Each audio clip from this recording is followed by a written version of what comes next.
Meet Henry Pearman. If you know the name, you'll know about the stunning E-types produced by his company Eagle. But I bet you didn't know about the astounding collection of road and racing cars he's amassed over the years.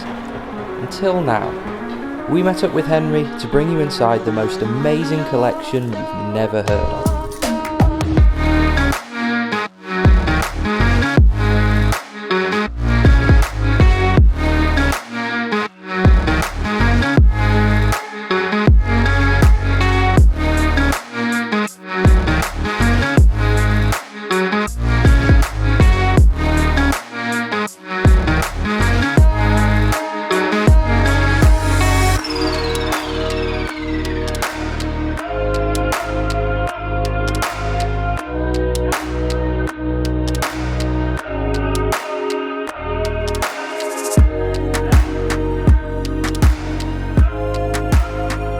I joined the Tunbridge Wells Motor Club when I was 13 years old, so I was their youngest member, and actually had to go and phone from a call box from where we lived at the time. We didn't actually have a phone in the house, so it was quite an occasion. But a guy called Duncan Welsh took me under his wing, and we used to do marshalling down at Lyddon, where they had a Formula Libre, which had all sorts of different races that day. So it was literally from production car trials up to circuit racing. So all through my teens, that's what I grew up around. And also he got me to start learning to work on cars, because when I was about 14 years old, my mum had an Austin A40 and it had broken a drive shaft. And Duncan said, well, I've got one that you can have. And in fact, it turned out to be the diff that was broken. And he said, well, I'll give you a diff, but you have to fit it yourself. So I had to go and buy a socket set down in the local factors in Tunbridge Wells and learn. Then it was a 2-car slope on the drive at the time. So I learnt my clutch control when I was about 14 years old.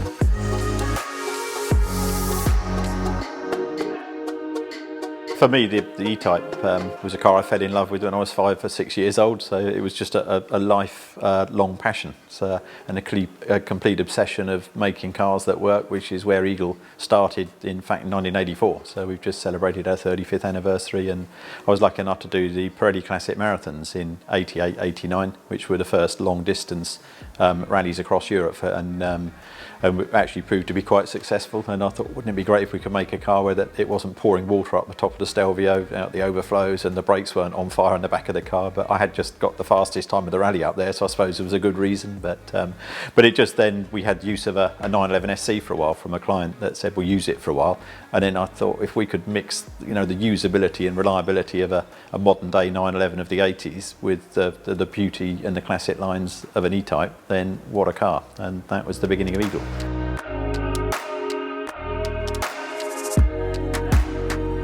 The simple summary with myself is that I'm a passionate collector that needs to sell cars to pay for the cars I've agreed to buy I haven't got the money for. So that's basically what Historic Classics has been in the background. So literally, I bought the little midget when I was still at school at 15, and then when I was 16, my mum borrowed some money and we bought a little Puch M50 Sports moped, because we all had the mopeds when we were 16 years old. Well, my friend had a Gorelli, which was like way faster, so I ended up having 4 Gorellis.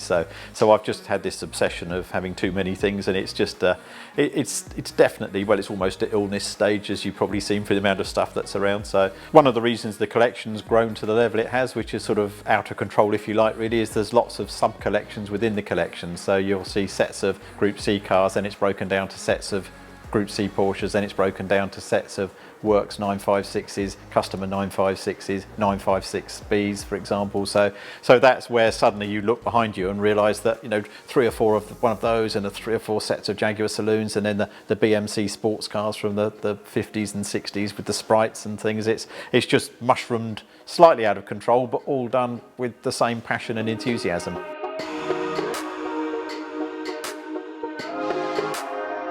But really, for me, it's never been less buy or put a collection together. I just love experiences. A friend of mine says that life's the journey, and it's what you can take on that journey. And for me, the absolute passion is cars. I've just managed to buy a 40,000 mile from new Frog Eye Sprite, which is one of the stars of the collection. And that to me has as much excitement of acquiring that car as when we bought a silk cut Jaguar.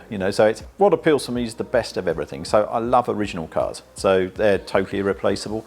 I have a sort of phrase of trying to buy unobtainium, and I think that's sort of a good summary of what we do. So, but I never buy anything with a view to selling it. So historic classics is really just an outlet for the overspill from the fact that we've completely run out of space. The way I've managed to build the collection over the last 25, 30 years is I've learnt to borrow money. You know, it's as simple as that. So whereas most people borrow the money to buy one car and think, well, it's absolutely insane and I can't do the servicing, when the next car that you can never buy again crops up and the next one comes, then suddenly you've got 6 or 7 of these cars all funded, and then you're juggling hard to make it work. But that drives me on, you know, so I always buy something because I love it. And in fact, even with an E-Type we buy for the showroom, if I don't want to sell it straight away because I like having it around and owning it for a while, which seems crazy. So I said to a guy once that I'm a useless car dealer, and he begged to differ when he sort of looked round at everything here. But it's a passion-driven thing, and really with historic classics, it's an opportunity to access cars that I've spent literally 35, nearly 40 years, going back to 79 when I bought the Midget.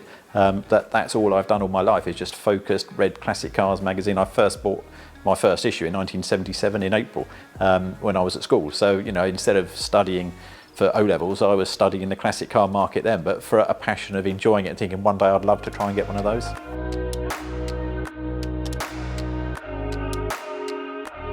In '89, my friends were buying the broken windscreens from the mechanics for the Jaguars out, the silk cut ones, and I said, oh, do you ever sell any of the cars? You know, as a 25-year-old, they must think, well, who's this nutter, you know, but funnily enough, the guy said, well, we do actually, we've got 2 for sale at the moment. It was just in the golden period of, we just got all our stocking finance, and I persuaded the finance company to lend me to buy both the cars, because I always think if you can get both, then you could sell one and it would probably sell for the price you paid for both. So, you know, it would be a way of being able to get one, sell it, and then it went on. So we actually got it approved. So I would look like I was going to get my first silk cut Jaguar as a 25-year-old in '89. The funds are all approved, and then suddenly it's, oh, well, actually now they've gone up. They were 650,000, which is like 65 million today, you know, it's in your head. So it was insane money to try and borrow, and especially when you're going to buy both of them. So, but then they were suddenly 800,000, then they were 850, then they were plus VAT, and then you had to sign a contract saying that you could never drive them. And if you wanted to take them to a track day, then you had to employ the full TWR team on their day rate they charged to Jaguar. So actually, I thought I'd still really like one, and the finance guys said, well, we will, if you say it's good, we'll run with you. But, you know, if you can't service the borrowing, you lose everything. So the business implodes, this, that, and the other. And for once, the sensible pills work. So I had 2 cars I failed to buy in the late 80s. And then the green car cropped up, and I didn't have the money in probably about 98, something like that. Then there were 2 more. There was another car cropped up, and I didn't get that one. And then one of the turbo cars cropped up in the Goodwood sale with Bonhams. And I agreed terms with them, and I had 3 months to get the money together, and they agreed that with the sellers and things. So I thought I'll definitely buy it, and I offered double the guide price, and I still didn't get it. So I then thought I'll give up.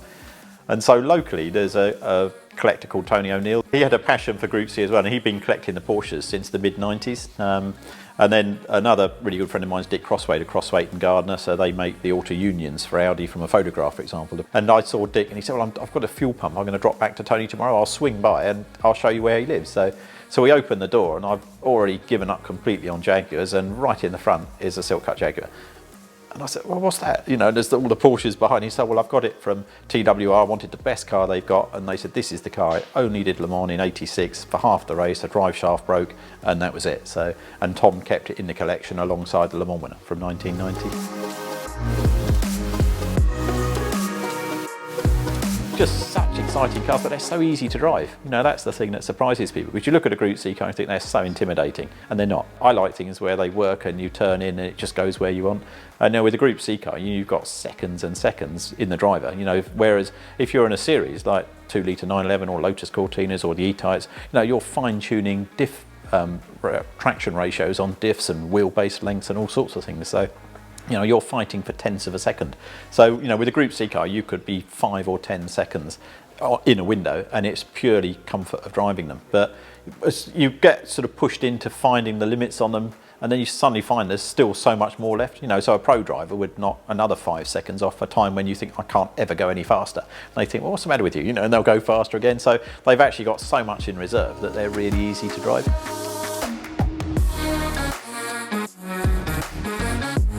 So there you have it. A mind-boggling collection we'll remember visiting for a very long time to come. But we're not done just yet.